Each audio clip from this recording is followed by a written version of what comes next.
Yang cepat ya, Pak. Pinta Alia pada sopir taksi itu. Baik, Mbak. Jawab sopir taksi itu dengan santun. Tak lama mereka sampai di rumah kontrakan Ibu Alia.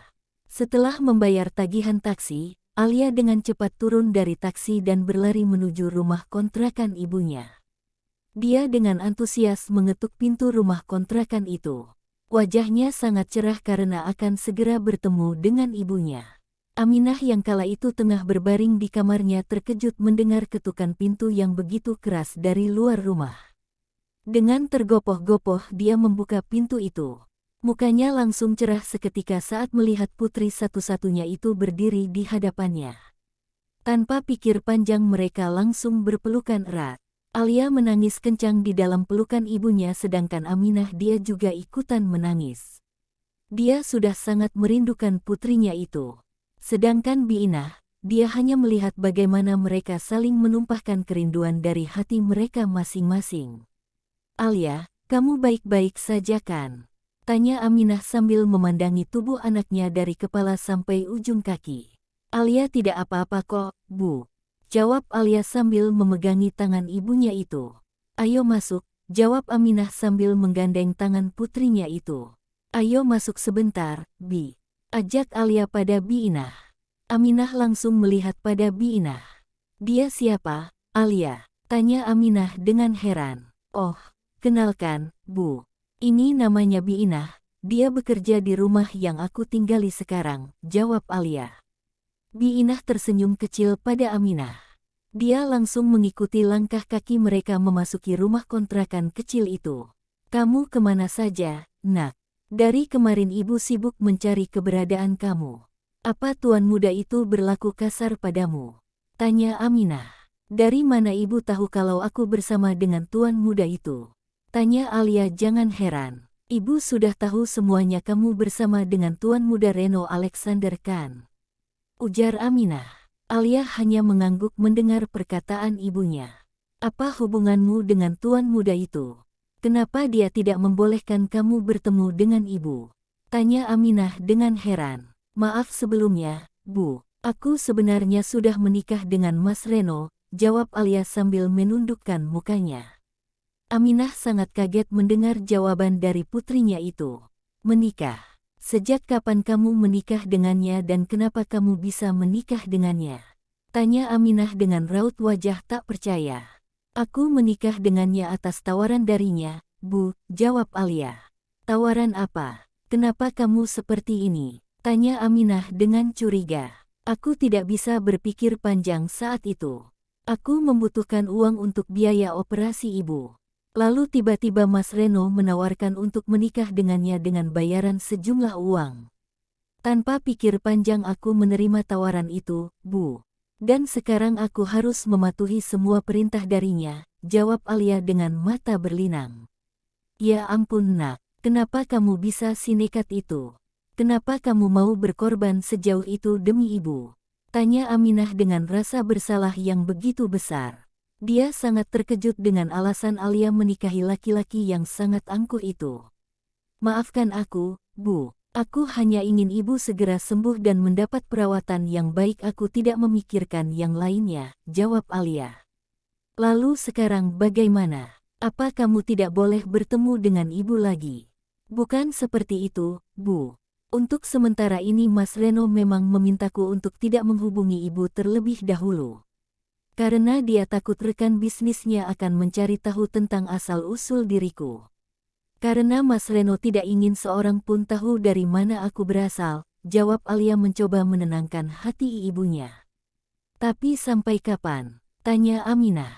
Entahlah, aku juga belum tahu sampai kapan tapi yang jelas untuk sementara ini aku berharap ibu bisa sabar menunggu sampai waktu itu tiba. Ini sudah terlalu lama, kita harus secepatnya kembali. Ucap Biinah memotong pembicaraan Alia dan juga ibunya. Tunggu sebentar ya, Bi. Jawab Alia. Apa kamu kesini tidak diketahui oleh mereka? Iya Bu, aku kesini ini karena sedang tidak ada seorang pun di rumah. Sekarang aku pamit ya, Bu. Aku tidak bisa lama-lama di sini aku takut mereka menyadari tentang kepergianku, ujar Alia. Baiklah, kamu hati-hati di sana ya. Ibu akan selalu mendoakan kamu, ucap Aminah lalu kembali memeluk putrinya itu dengan erat. Setelah itu Alia dan Biinah buru-buru mencari taksi untuk kembali ke rumah. Saat berada di dalam taksi Biinah ingat tentang sayuran yang harus mereka beli, agar satpam tidak merasa curiga. Mereka buru-buru berhenti di sebuah pasar yang berada di jalan menuju rumah. Dengan cepat Biinah membeli beberapa ikat sayur lalu segera menyetop taksi kembali. Sesampainya di rumah, satpam membukakan pintu pagar dan mereka pun berjalan memasuki rumah. "Apa Nyonya sudah pulang?" tanya Biinah pada satpam itu. "Belum, mereka belum pulang kok. Tidak ada seorang pun di rumah," jawab satpam itu. Wajah Biinah serta Alia langsung terlihat lega mendengar perkataan satpam itu.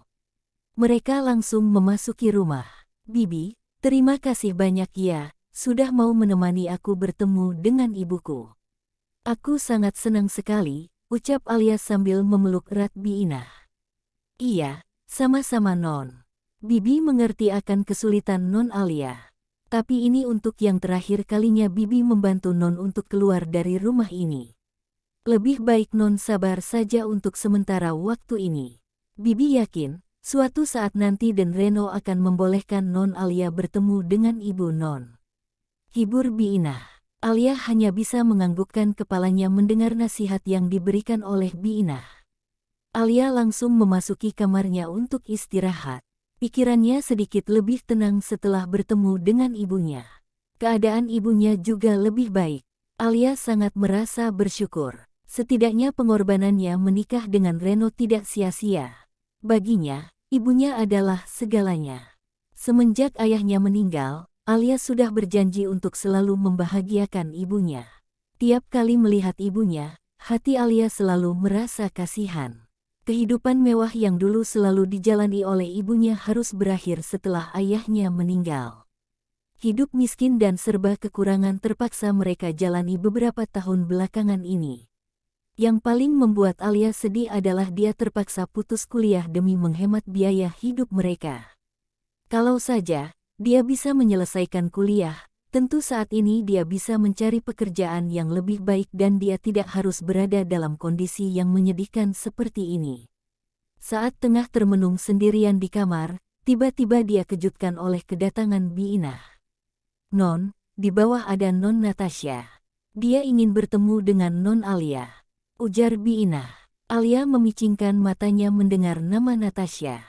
Hati Alia langsung gusar. "Untuk apa dia datang menemuinya?" tanya Alia dalam hati. "Baik, Bi, aku akan segera turun," jawab Alia sambil beranjak turun dari ranjangnya. Alia langsung memperbaiki rambutnya yang sedikit berantakan, lalu berjalan keluar dari kamarnya. Alia mendekati ruang tamu di mana Natasha tengah duduk menantinya. "Ada apa kamu ingin bertemu denganku?" tanya Alia pada Natasha yang tengah memainkan handphonenya. Natasha langsung menghadapkan wajahnya pada Alia.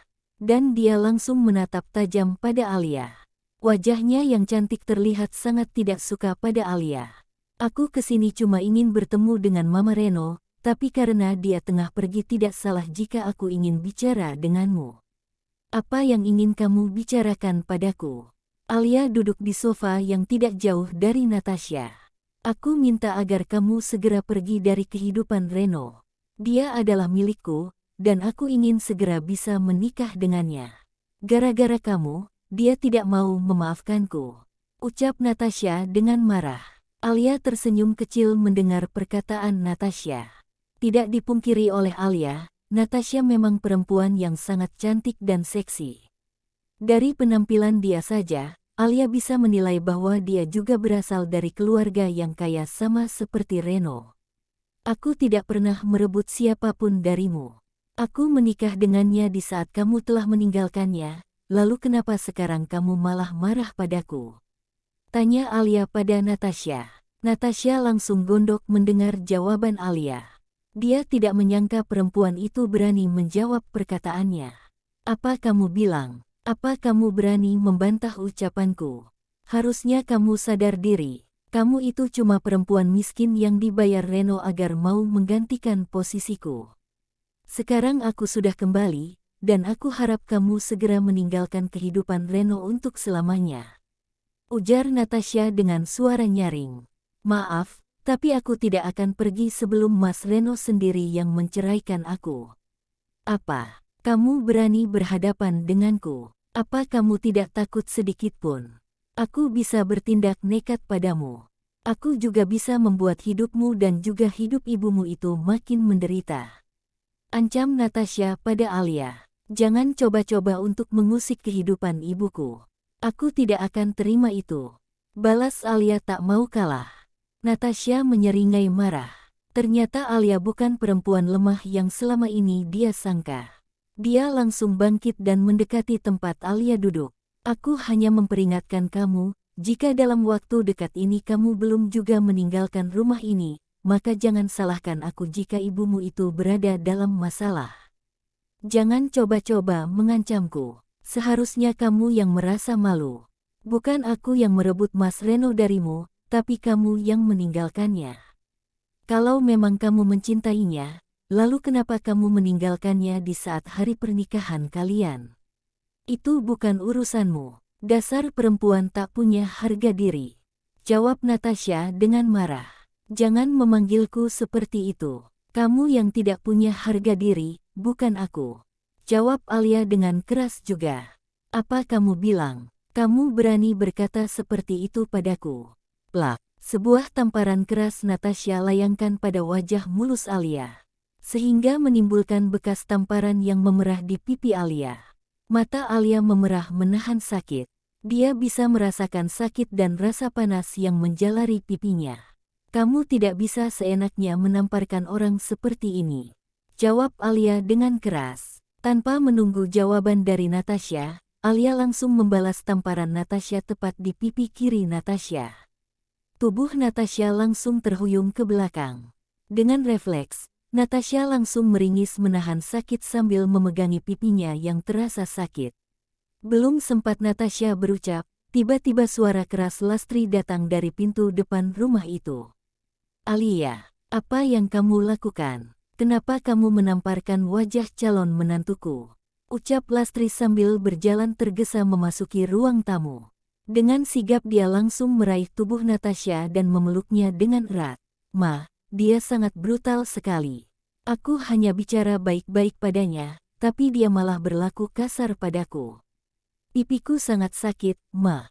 Jawab Natasha sambil pura-pura menangis dalam pelukan Lastri. Lastri langsung menuntun Natasha untuk duduk di sofa. Dengan cepat dia berjalan mendekati Alia yang terpaku sendiri. Dia tak menyangka perbuatannya tadi disaksikan oleh mama mertuanya. Bukan seperti itu, Ma. Dia yang duluan menamparku, Ma. Jawab Alia membela diri. Bohong, Ma. Dia yang menamparku sudah 2 kali, Ma. Aku cuma sekali menamparnya. Jawab Natasha berbohong. Apa? Kami menamparkan Natasha 2 kali. Kurang ajar sekali. Ini balasan untukmu. Tangan Lastri langsung melayang ke wajah Alia yang habis ditampar Natasha tadi. Bukan cuma sekali, beberapa kali Lastri menamparkan kedua belah pipi Alia. Alia hanya mampu meringis menahan sakit. Dia memohon agar mama mertuanya itu menghentikan tamparan itu. Sedangkan Natasha, dia menyeringai puas menyaksikan apa yang Mama Reno lakukan pada Alia. Dia sangat senang mendapat pembelaan dari Lastri. Mama, apa-apaan ini? Kenapa menamparkan Alia seperti itu? Tanya Gunawan dengan marah. Saat melihat istrinya itu menamparkan wajah menantunya itu dengan sangat keras. Biarkan saja, Mas. Dia sudah berani menamparkan wajah calon menantuku. Enak saja dia bersikap seperti itu. Seharusnya dia yang tahu diri. Dia tak lebih seorang pembantu di rumah ini. Jawab Lastri tak terima dimarahi oleh suaminya sendiri karena menamparkan wajah Alia berulang kali. Calon menantu apanya? Alia ini adalah menantu kamu yang sebenarnya. Dia yang seharusnya kamu perlakukan dengan baik, bukan orang lain. Hardik Gunawan sambil melirik sedikit Natasha yang tengah duduk di sofa. Natasha hanya menundukkan muka saat Papa Reno menatapnya seperti itu. Sudah, jangan Papa bela juga dia. Mama tidak suka. Dia tidak pantas menjadi menantu Mama. Hanya bisa bikin Mama malu. Jawab Lastri tak terima. Gunawan menggelengkan kepalanya melihat sikap istrinya yang sangat kasar pada Alia. Sedangkan Alia, dia terduduk lesu sambil memegangi kedua belah pipinya yang terasa sangat perih, bahkan sudut bibirnya mengeluarkan darah. "Biinah," panggil Gunawan dengan keras. "Ya, Tuan Besar, ada apa?" balas Biinah berjalan dengan tergopoh-gopoh menghampiri ruang tamu. Dari tadi, dia mengintip semua yang terjadi di ruang tamu rumah itu. "Cepat, bawa Alia ke kamarnya. Obati lukanya dengan cepat."